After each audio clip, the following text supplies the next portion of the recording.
I'm Ifechuku Moyele with the news.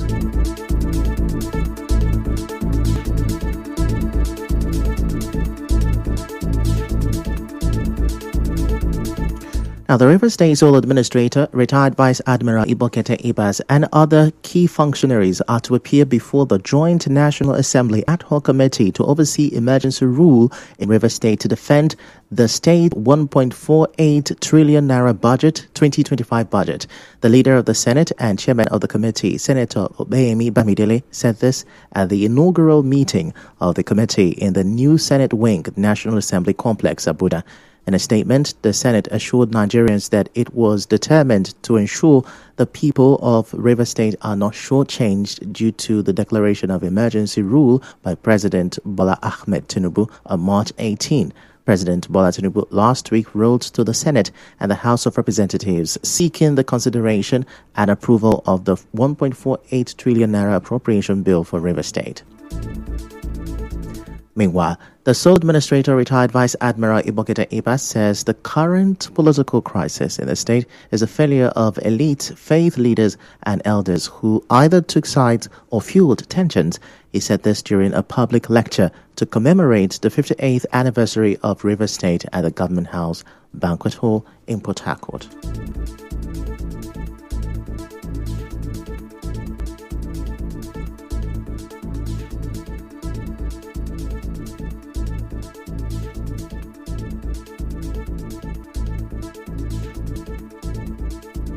Today, as we mark this milestone, we must confront a sobering reality. Our beloved state is bogged down by political differences that have threatened the peace and progress of the state. Institutions are strained, trust is broken, very fabric of governance is frayed. This is not the River State we dreamed of. It is not the legacy our forebears fought to build, and it must not be the path we continue to walk. The sole administrator also called on political leaders to forgive and reconcile their differences. Let us, therefore, choose the path of forgiveness and reconciliation, recognizing that our shared future depends on our ability to choose ranks, to close ranks, and work together harmoniously. Let me state clearly, this administration is committed to peace, justice, and inclusive development. We will continue to listen to all stakeholders. We will uphold the rule of law. We will work to fully restore democratic institutions, and we will govern with fairness to all. As we look to the future. Now, Ibas praised President Bola Tinubu for intervening to prevent anarchy and vowed to fulfill the mandate given to him. Moving on, former Jigawa State Governor Sule Lamido has vowed to boycott all PDP meetings until the FCT Minister Nyesom Wike and other alleged impostors are expelled. Lamido, who was absent from the PDP National Executive Council NEC meeting on Tuesday in Abuja, speaking with journalists on Tuesday, Lamido claimed Wike's continued presence in the PDP threatens the party's peace and stability. The ex-governor also criticized the Federal Capital Territory Administration FCTA for sealing the PDP National Secretariat, a move he attributed to Wike. In the meantime, a PDP chieftain, Bode George, says the FCT Minister Nyesom Wike should have paid the ground rent of the party's headquarters in Abuja. Speaking in an interview with Channels Television on Tuesday, George said Wike should have offset the debt to show loyalty and gratitude to the party that made him. George claimed that the building being occupied by the APC in the nation's capital is also owing billions of naira in ground rent. On Monday, the Federal Capital Territory Administration, FCTA, sealed off the PDP National Secretariat in Abuja over an alleged failure to pay ground rent. In another development, President Bola Tinubu has restated his administration's unwavering commitment to fighting corruption and recovering looted public funds, declaring that there will be no safe haven for corruption in Nigeria. Tinubu made the declaration on Tuesday at the Ministry of Justice Asset Recovery Summit in Abuja with the theme Synergizing Towards an Effective Asset Recovery and Management. President Tinubu, represented by the Permanent Secretary in the Office of the Secretary to the Government of the Federation, Madugu Gagare, said asset recovery was a key pillar of the national anti-corruption strategy. In other news, the Director General of the Nigeria Safety Investigation Bureau, NSIB, Captain Alex Bade Jr., says the final report of the helicopter crash that happened in Rivers State in 2024 will be released before the end of 2025. Now, he said this in a TV interview. Recall that the helicopter, operated by Eastwind Aviation and engaged by the Nigerian National Petroleum Company Limited, NPCL, crashed into the Atlantic Ocean around Bonny on 24th October 2024. 8 people were on board, that is 2 crew members and 6 passengers, but only 5 bodies were recovered. And now an operative of the Economic and Financial Crimes Commission, EFCC, told a Lagos court that former governor of the Central Bank of Nigeria, Godwin Emefiele, allegedly received $17.1 million in cash through a proxy in 3 years. Alvan Gurumnan, who testified on Tuesday before Rahman Oshodi, judge of the Special Offences Court in Ikeja, said the funds were delivered between 2020 and 2023 and handed to Henry Omoile, Emefiele's associate, at the former CBN governor's residence in Ikoyi. Emefiele and Omoile are facing a 19-count charge bordering on corrupt demands and gratification to the tune of $4.5 billion and 2.8 billion naira. Gurumnam said the money trail was uncovered through statements made by Monday Osazua, a dispatch rider who previously testified as the prosecution's first witness. Coming up next, leader of Amama Soldiers Asari Dokubo calls for better waterway security. Stay with us.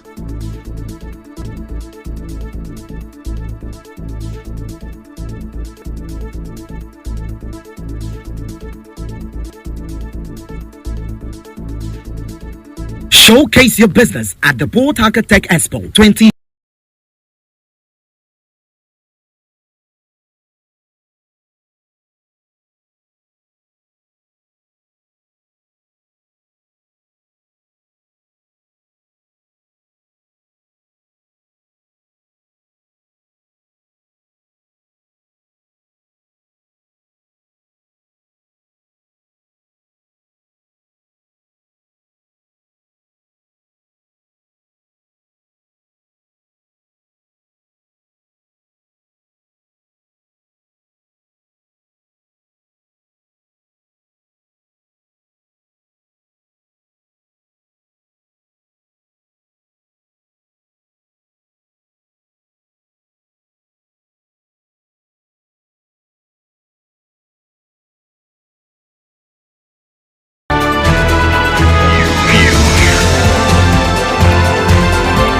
This is the news on 92.3 Nigeria Info.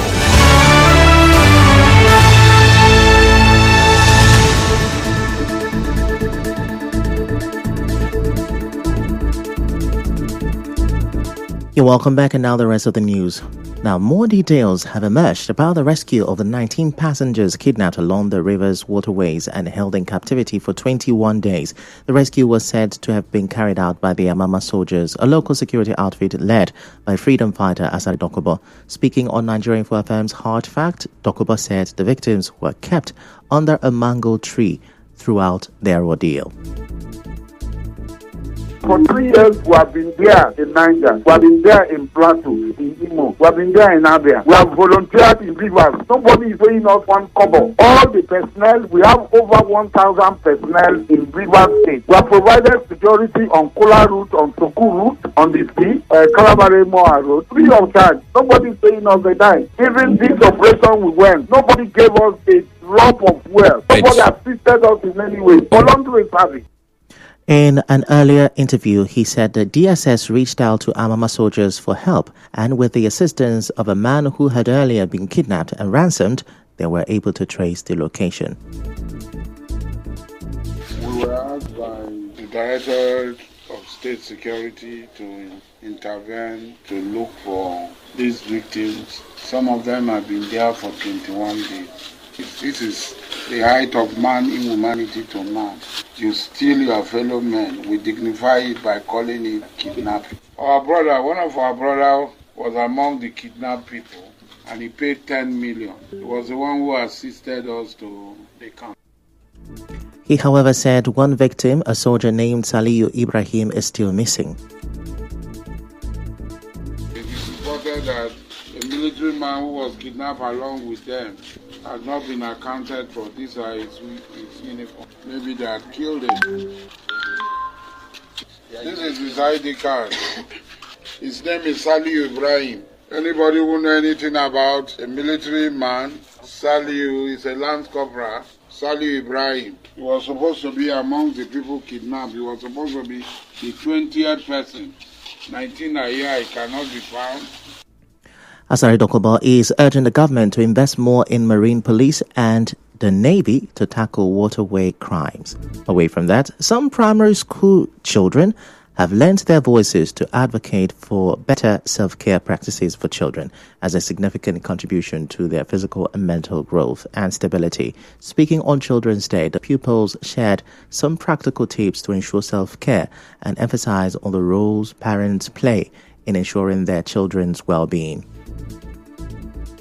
My name is Dr. Chichidi Obonda. I'm from Hilltop Grade International School. I'm here to talk about self-care. Self-care means taking care of one's physical, emotional, and mental well-being. My name is Gabriela Tara. Self-care also involves being positive on setting goals through journaling. Some practical tips on self-care are meditation, relaxation, sleep, and playing games. We can help the children by involving them in some practical games like sports and reading. Also, a secondary school student in Port Harcourt, Abe Achimenum, has called on parents to prioritize their children's emotional well-being. Speaking during a visit to the Kuwazobia Info Complex, Achimenum urged parents to build close relationships with their children and give them room to express themselves freely. Emotional health is the ability for a child to control and manage their emotions and channel it to a positive direction. The importance of emotional health is that it helps a child to be socially stable and physically stable as a child. A parent can contribute to a child's emotional health by allowing them express themselves, like talking about the necessary things that will make a child depressed. So parents should have an intimate relationship with their children, come together, talk with them. Also speaking on children's emotional health, another student, Achikaru Gloria, criticized some parents for not creating an environment where children can speak openly without fear of being judged by them. Most parents neglect the fact that children are unable to go to them freely to talk about their problems, and thus it gets into depression. Also, most parents don't usually take notice of their children when having certain problems, so it also negatively affects the child. So parents need to create a free space where any child or teenager can meet them, talk about their issues, talk about what they are feeling, and not get judged. Because this fear of judgment is what makes us to go seek help from the internet. Parents should learn to create a free room where children can come and have good discussions with them about their emotions without fear of criticism. Some children in Port Harcourt gave an insight into what a better Nigeria would look like. My favorite thing about being a child is that I don't have to pay any bills. My parents are there to foot everything for me. I don't have to carry the burden. I'm happy and thankful for the sacrifices they make for me. I would like the world to remember me for the impact I created on the lives of people. Children are the future of a better Nigeria because the education that we're getting in school will help us become better people. My biggest dream as a child is to get my first degree and make my parents proud of me. My message to parents is to continue to guide your children, continue to support them, continue to pray for them and to give them the love that they deserve, because we are the leaders of tomorrow, and your guidance will go a long way for us to make us better people and to help us to make Nigeria a better place. And now we move to business. Nigeria's public debt is set for another significant jump as President Bola Tinubu has requested the National Assembly's approval to secure fresh foreign loans amounting to about $24.14 billion at the prevailing official exchange rate of 1,583 naira 74 kobo per dollar. The proposed borrowing would add approximately 38.24 trillion naira to the existing debt stock potentially pushing Nigeria's total public debt from 144.67 trillion naira at the end of 2024 to over 182.91 trillion naira by 2026. The fresh borrowing is composed of 21.54 billion US dollars, 2.19 billion euros, and 15 billion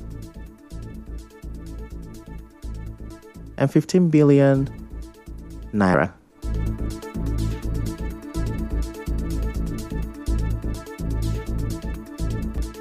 Now, defending the borrowing, the Ministry of Finance provided clarification on President Bola Tinubu's borrowing request, saying it would not lead to an automatic debt increase. Speaking in a statement on Tuesday, Director of Information and Public Relations at the Ministry of Finance, Mohammed Manga, said the request aims to introduce a forward-looking and structured approach to debt management, replacing the inefficiencies of reactive borrowing. According to the ministry, most of the proposed loans will be sourced from development partners such as the World Bank, African Development Bank, China Exim Bank, JICA, the French Development Agency, European Investment Bank, and the Islamic Development Bank. And now in entertainment, Nigerian artist Pete Darlington, aka Abby, has found himself in hot water after his recent live stream went viral, where he claimed to have had sexual relations with a 15-year-old girl. Now he has come out to clear the air, claiming that it was all a ploy for social media attention to sell his new song. And now in sports, Spain's winger Lamine Yamal has signed a new 6-year Barcelona contract following a breakout season in which he helped the Catalan club win a domestic treble. And now we'll bring you news from around the world.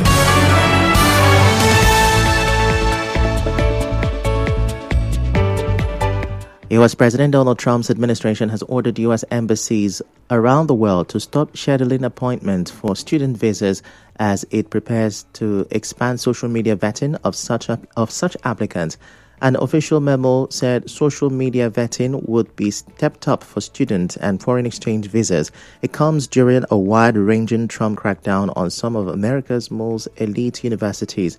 He sees these institutions as too left-wing, accusing them of failing to combat anti-Semitism when pro-Palestinian protests have unfolded on campuses. Responding to the move, China called on the U.S. to protect international students. And also, Saudi Arabia has announced the sighting of a crescent moon, marking the start of Dhul Hijjah, the 12th and final month of the Islamic lunar calendar. A statement shared on X by Haramain Sharifain said Dhul Hijjah 1446 will begin today. Accordingly, Muslims who are not performing the pilgrimage this year will celebrate Eid al-Kabir on June 6th.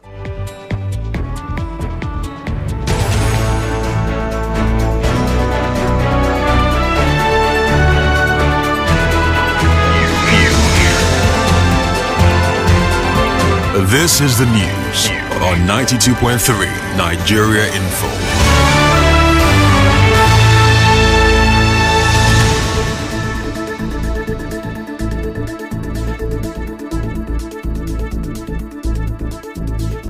Now that's a wrap on the news this afternoon. Before we go, let's have a look at the major stories. The sole administrator, IBAS, will defend the Rivers 2025 budget before the National Assembly. President Tinubu says corruption is not allowed in Nigeria.